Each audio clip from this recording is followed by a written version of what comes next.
진짜 심각한 거는 실제로는 뒤에 남아있는 2개 재판이에요. 이게 보세요.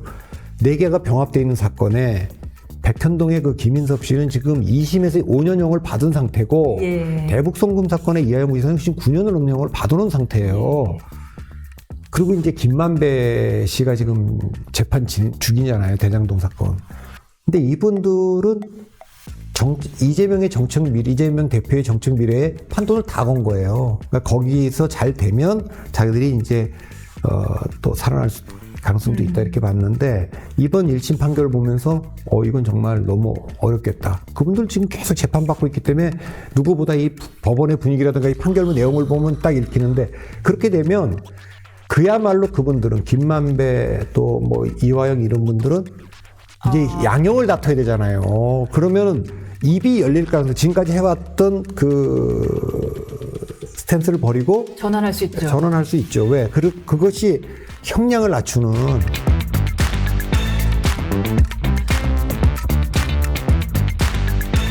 상대로 뭐 박 대표님이 여러 번 말씀 주셨지만 뭐 유죄를 피할 수 없을 것이다라고 했는데, 유죄 판결이 나왔고 뭐 사실 허경영 대표 이후로 처음이다라고 할 정도로 징역형은 닷을 예상을 못했던 분위기입니다.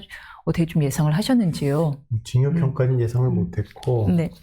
아마 이제 그 전날 분위기가 뭐 좀 다른, 뭐 법원에서 한 거지만 이제 그 부인에 대한 150만 원 선거법 위반 선고가 있었고, 그 김영선, 명태균 2분에 대한 구속영장 발부가 있고, 그걸 보면서 법원의 분위기가 그거보다 훨씬 중한죄인데 이게 100만 원 밑에 형이 나올까, 이런 생각은 했죠. 역시 계속 문제는 이 양형을 다퉈야 되는 문제인데 유무죄를 다투니까 그 인정을 안 하니까, 그러니까 사과도 안, 책임을 안 지고 이렇게 오니까 판사 입장에서 보면 뭐 감형해줘야 될 사유가 없었잖아요. 그렇게 돼서 첫 번째 허들이 검찰이 2년 구형해 놓은 건데, 2년 구형할 때도 구형 자체가 좀 셌다. 그 얘기는 백현동 협박받았다는 거에 대해서, 그 사건에 대해서 경기도 공무원들에 대한 거기도 위증교사 문제가 그 혐의를 추가했어요. 그래서 2년형을 때렸는데, 지금 위증교사 문제는 다음 주 25일 날은 지금 3년형을 지금 그 구형을 해놓은 거잖아요. 네. 그러니까 첫 번째 허들에서 지금 걸려 넘어졌습니다. 첫 번째 허들에서 걸러 넘어졌다라고 했는데, 왜 유죄 양형을 다퉈야 할 상황인데 유무죄를 다투는 바람에 일이 커졌다라고 하셨으나, 지금 뭐 검찰독재위원회 위원장인 박경택 의원이나 이분은 고위 검찰이셨단 말이에요. 심지어. 그리고 오늘 최측근으로 알려진 정승호 의원이나 여전히 무죄를 확신하고요. 그리고 이 대표 역시 지난 주말 집회 현장 연당에 올라서 이재명은 결코 죽지 않는다, 민주주의와 반민주주의 싸움이 시작됐다라고 목소리를 높였습니다. 계속해서 강경일변도로 갈 걸로 보이는데요. 뭐 그럴 것 같아요. 예. 그런데 제가 이거 왜 양형을 다퉈야 된다고 얘기를 했냐면, 네. 지금 이 2개의 재판, 선거법 재판과 위증교사 재판, 요게 있고, 나머지 재판이 2개가 있어요. 하나는 대북송금 재판이 있고, 그 다음에는 4가지를 병합해서 하나가 있어요. 거긴 뭐 대장동도 있고, 백현동도 있고, 위례신도시도 있고, 성남FC도, 이걸 다 지금 진짜 크죠. 이게 병합돼 있잖아요. 예. 그러니까 병합돼 있기 때문에 이 병합된 이 사건 4개가 병합되어 있는 이 재판과 대북송금 사건은 대통령 선거 전에 대법원 판결까지 나오기 어려운 겁니다. 시간이 많이 걸릴 거예요. 근데 이 위증교사하고 선거법은 단순한 구조예요. 그래서 이게 3심까지 나온다고요. 따라서 저는 정말 정치적으로 본인이 뭐 대통령 돼서 뭐 트럼프처럼요, 대통령 돼갖고 이것을 벗어나려 그런다 그러면 일단 가장 먼저 와 있는 이 2가지를 벗어나는 건데, 그건 역시 양형의 문제니까 양형을 다투는 전략으로 갔어야 되는데 이게 굉장히 강경하게 왔다, 이런 생각이 좀 들고요. 그때 민주당은 오히려 2개 사건 다음 주 판결 어떻게 될지 모릅니다만, 피선거권 박탈되는 걸 벗어나면, 그러면 조금 여유를 가지고 족쇄가 풀린 거, 유죄라도, 유죄였더라도 뭐 100만 원 미치라든가 이렇게 됐다면, 그러면 이제 한숨 돌리고 이제 탄핵이나 이렇게 강경한 걸 안 하고 조금 여유 있게 갈 수 있었을 텐데, 지금 이 상황은 뭐 뒤가 없는 상황이 된 것 같아요. 그러니까 이제 투쟁의 강도를 더 끌어올릴 텐데, 또 고민은 있겠죠. 그렇게 하는 것이 또 중도층의 지지를 잃는 자충수가 될 수 있겠다, 이런 생각도 한편으로 하겠지만, 뭐 이제 봐서 돌아갈 수 없다. 뭐 이런 당분간 강경투쟁으로 갈 것 같습니다. 대표님은 어떻게 보세요? 이 투쟁의 강도를 높이는 것이 뭐 자충수라고 보시는지 어쩔 수 없는 선택이라고 보는지. 이제 와서는 어쩔 수 없죠. 근데 이제 저는 계속 이걸 총선 끝났을 때부터도 그렇게 하면 안 된다. 왜 지금 민주당 내 일각에서는 2020년 총선에서 압승을 해줬는데 제대로 개혁을 못해서 정권이 잃었다 이렇게 해석하지만 실제로는 그때 숫자를 가지고 검수완박까지 막 밀어붙이고 이것 때문에 중도층이 떠나서 잃은 거다. 근데 지금 의석을 개혁신당 빼고 나서도 189석이나 얻었는데 여기서도 뭐 강경하게 하면 야 거기다가 민주당 대통령 특히 이재명 대통령을 결합시켜 줄 거냐. 그러니까 저는 그렇게 하는 게 좋은 전략이 아니다. 그 기회도 있었죠. 대통령하고 만남이 있었을 때도 뭐 연금개혁뿐만 아니라 모든 것 앞으로 협조하겠다 이렇게 얘기하고 국회 원구성할 때도 숫자로 밀어붙여서 뭐 법사위도 가져가고 가방이 다 가져갈 게 아니라 그거 뭐 야당하고 대화 소수 여당이지만 대화하겠다 뭐 이렇게 했다면 조금 뭐 중도층이 그래도 경계를 좀 풀었을 텐데 그렇게 안 되고 지금까지 쭉 왔기 때문에 이제 와서는 앞으로 나가지 진퇴양난이라는 표현이 있잖아요. 예. 그러니까 앞으로 갈 수도 없고 뒤로 돌아갈 수도 없는 그런 상황이고 민주당의 국회의원들 대부분은 사실 자기네들 국회의원 선거가 더 중요하기 때문에 이 판결의 결과가 이재명 대표 개인의 그 정책 미래는 어두울지 몰라도 투쟁하는 것이 그래서 친명계 일각에서도 민주당의 그 당권을 놓지 않는 것이 그다음 대통령 선거 이후에 총선에는 더 유리하다 이런 판단도 할 수 있기 때문에 지금 친명계 의원들 중에 회군하지 않은 사람들은 거의 없을 겁니다. 그러니까 지금 말씀은 그 친명계 의원들 강경한 팔을 계속 강경한 기조를 유지하자는 분들은 2026년 본인들 총선을 더 우선시하는 마음이 2028년. 2028년입니까?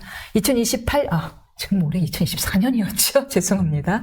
2028년 자기들 총선에서의 이익을 우선시하고 그러면 당내에서 공천받는 것이 우선이기 때문에 당원들의 지지를 받기 위해서 더 강경 일반도로 갈 수밖에 없다라는 말씀이시죠. 그게 이제 민주당의 구조적인 문제인데 네.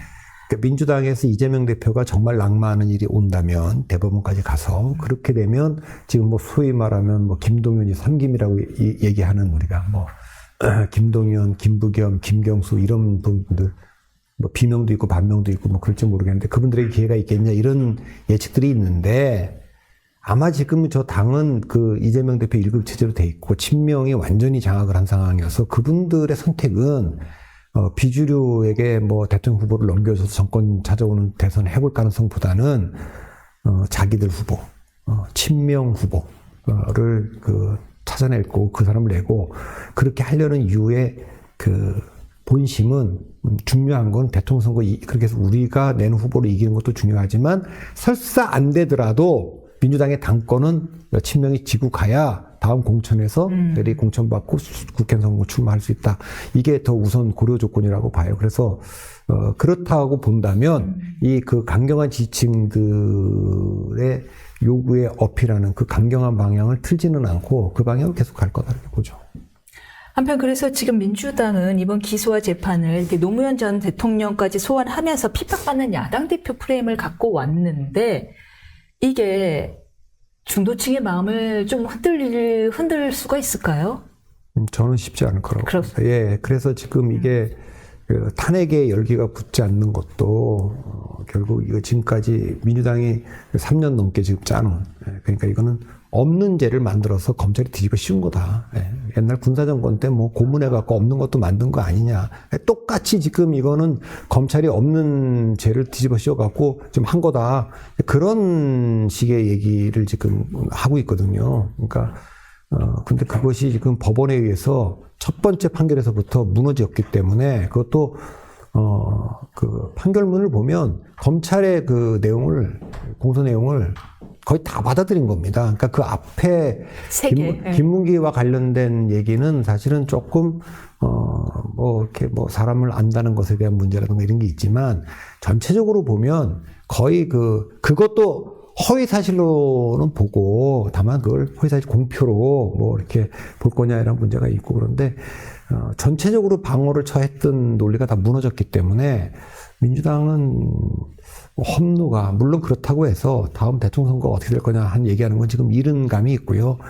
당장은 저는 몇 가지의 영향을 끼칠 거라고 보는 거죠. 그러니까 제가 여기서 지난주에도 얘기했지만 미국의 바이든 대통령이 인지장애가 있다 이렇게 생각을 했지만 그게 실질적인 현타가 온 것은 TV 토론에서 그게 전 국민 보는 앞에서 생중계됐죠. 딱 그렇게 되면서 영향을 받은 게 뭐냐면 지지율이 급락을 한 겁니다. 지지율이 급락을 하니까 후보 교체론이 불거졌거든요. 그러니까 지금도 똑같습니다.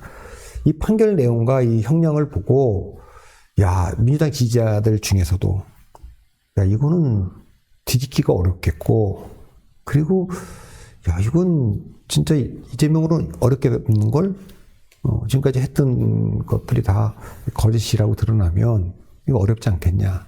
그래서 저는 지지율이 민주당 지지자들 속에 국회의원들이야 똘똘 뭉쳐서 아까도 말했지만 우리가 당권 장악하고 2028년을 향해서 간다 이러지만 지지자들은 정권 교체가 중요한 거죠. 그렇죠. 그 사람들은 국회 나갈 것도 아니고 그렇죠. 그 사람들은 아니 우리가 이 당을 지지하는 게 정권 찾아오는 거지 당신들 뺏어달라고 한 거냐 이렇게 되기 때문에 그중에 일부들이 빠질 가능성이 좀 있죠. 그러니까 지지율이 얼마큼 영향받는 이게 첫 번째고 진짜 심각한 거는 실제로는 뒤에 남아있는 두 개 재판이에요. 이게 보세요. 4개가 병합되어 있는 사건에 백현동의 그 김인섭 씨는 지금 2심에서 5년형을 받은 상태고 예. 대북송금 사건의 이하영 부지사는 지금 9년을 넘는 형을 받아놓은 상태예요. 예. 그리고 이제 김만배 씨가 지금 재판 중이잖아요. 대장동 사건.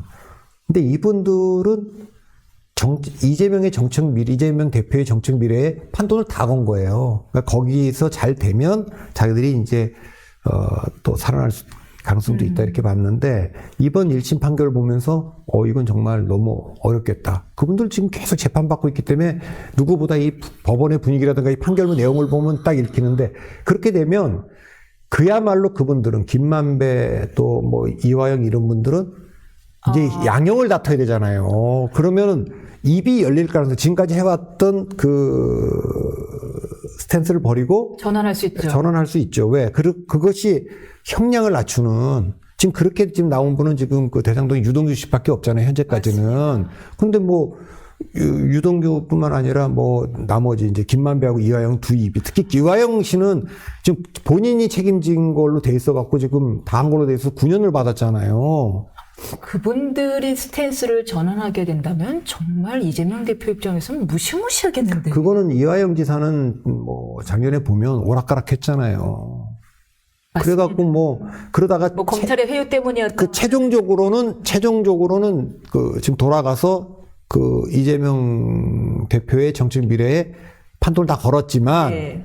그때도 이미 흔들리는 걸 좀 보여줬거든요. 왜냐하면 딱 보면 내가 이거를 내 책임을 들고 갔을 때 엄청난 중형이 뻔히 예상되는데. 그리고 변호인하고 접견하는 과정에서도 나온 녹취를 보면 두려워하잖아요. 난 무섭다. 이게 왜냐면 이게 그러면 이제 그 모든 걸 참고 견딘 건 뭐냐? 이재명 대표가 살아나야 나도 살아난다 이거였는데 이번 1심형은 다른 누구보다도 그분들에게 충격파를 던졌을 거예요. 저는 이게 이제 두 번째 문제라고 보고 세 번째는 좀 이른 감은 있지만 네. 이재명 대표가 결국 대법원 판결에 의해서 단순한 구조니까 빨리 나올 수가 있어. 그래서 출마를 못하는 일이 와요. 그럼 국민의힘도 마냥 좋아할 수는 없죠. 왜? 그래 거짓말을 했거나 거짓말을 시킨 것으로 대통령 후보 못 나오는데 좋다. 그럼 당신들은 도대체 얼마나 지금 공정하게 했냐. 그러니까 이 중도층이 민주당의 다른 후보를 찍을 가능성도 있죠. 물론 그때 민주당이 하나로 될 거냐라는 건 또 둘째 문제고 또 하나 근데 그럼에도 불구하고 민주당이 간과하면 안 되는 게 이 두 사건이 대법원 판결을 났다는 것보다 더 중요한 건 이후 판사들이 병합되어 있는 사건과 여기에 1심 재판 결과가 3심까지는 대선 전에 안 나올지 몰라도 1심, 2심 나올 수가 있거든요. 거기서 도대체 어떤 혐의를 인정하고 나오냐가 또 대통령 선거판에 충격파를 던질 거예요. 그동안에 민주당이 집단적으로, 조직적으로 부정해온 것들. 그것이 법원에서 판사는 뭐 법리적으로도 그렇지만 논리적으로도 뭐 왜 그게 거짓말인가를 쫙 설명하잖아요. 그러니까 지금이야 뭐 요란하게들 다 속일 수 있어도 그건 어려워지기 때문에 그런 리스크가 이제 현실화될 수 있는 거죠. 어쨌든 지금 1심형이 검찰 구형 2년에 지금 뭐 징역형 1년에 집행유예 2년이 나왔으니까 다음 주에는 검찰 구형 3년짜리 위증교사가 지금 있는데 그거는 작년에 뭐 영장 기각하면서 유창훈 판사도 혐의가 소명된 것으로 보인다 이렇게 얘기를 한 거기 때문에 어쨌든 어느 정도 형이 나올 거냐 이 문제입니다. 그게 몇 시 선고인지 모르겠는데 이게 10시면은 저희가 다룰 수가 있고요. 그렇죠?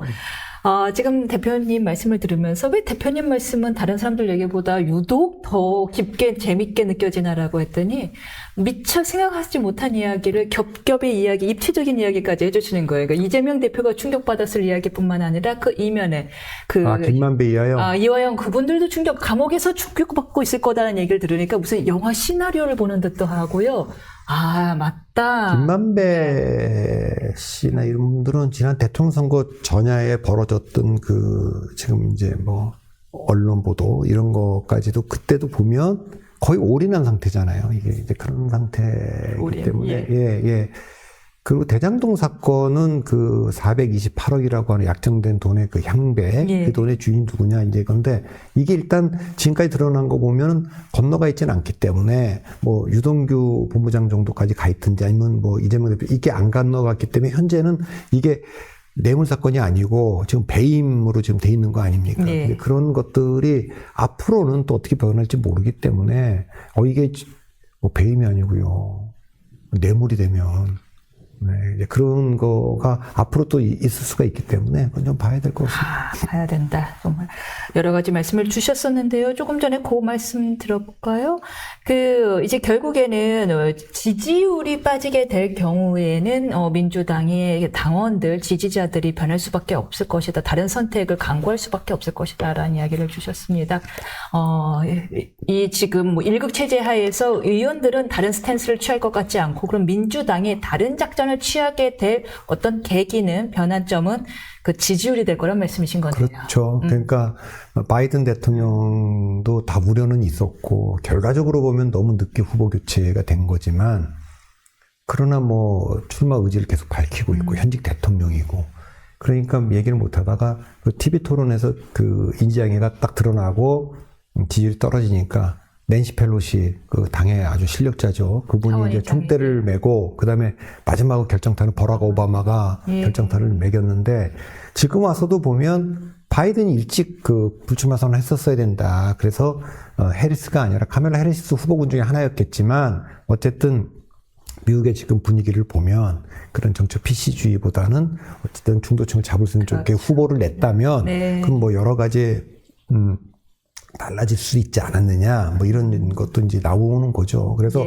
똑같이 민주당도 그런 우를 범하지 않으려면, 그러려면, 좀 이재명 대표가 거취 표명을 좀 일찍, 그러면 적어도 2심이 확정되면. 2심이 나오면. 이제 그 대법원 판결만 남은 건데. 그때는. 사실상, 사실심이 다 끝나면. 근데 법리심만 남았는데, 그때는 그러면 오히려 보수 측에서, 이거 이재명 빨리 대법원 판결해갖고 깔끔하게 하는 건 좋지만, 그러면 다른 사람이 나왔을 때 꼭 이긴다는 보장이 있냐. 차라리 대법원 판결을 유보하고, 그냥 상처받은 이재명하고 싸우는 게 한국 국민들한테는 더 싸우기 편한 거 아니냐 이럴 수도 있는데 슬프네요, 국민의. 근데 저는 뭐 그거는 그냥 그렇게 안 갈 거 같고 이게 구조가 굉장히 단순한 구조예요. 이 사건 구조는. 그래서 지금까지 너무 끈 게 문제지. 그래서 뭐 다 보면 지금 시간이 뭐 꽤 남았기 때문에 그 전에 대법원까지 나올 가능성이 크다고 봐야죠. 이거는. 근데 이제 2심에서 이제 피선거권 박탈형이 유지가 될 때 그러면 뭐 시끄럽겠죠. 시끄러워질 것이다. 결국 2심에서요. 얼마 안 걸릴 거잖아요, 이제. 원래대로 하면 선거법은 지금부터 6개월 안에 지금 3심까지 끝나야 되는 겁니다. 근데 워낙 지금 재판들을 이게 2년 2개월이 걸렸어요. 아니, 선거법만 그렇고 지금 나머지도 보면 지연하고 하는 거 보면 보통 기술들은 아닌 것 같아요. 우리 보통 사람들은 그런 거 몰라서도 못하는데 하여튼 총동원돼서 재판을 지연시키고 하니까. 예, 맞습니다. 재판 절차를 제일 잘하는 분들이 옆에서 수호를 하고 있다 보니까요. 너무너무 이제 재판 지연 기술, 저도 모르는 새로운 기술들을 쓰고 계시더라고요.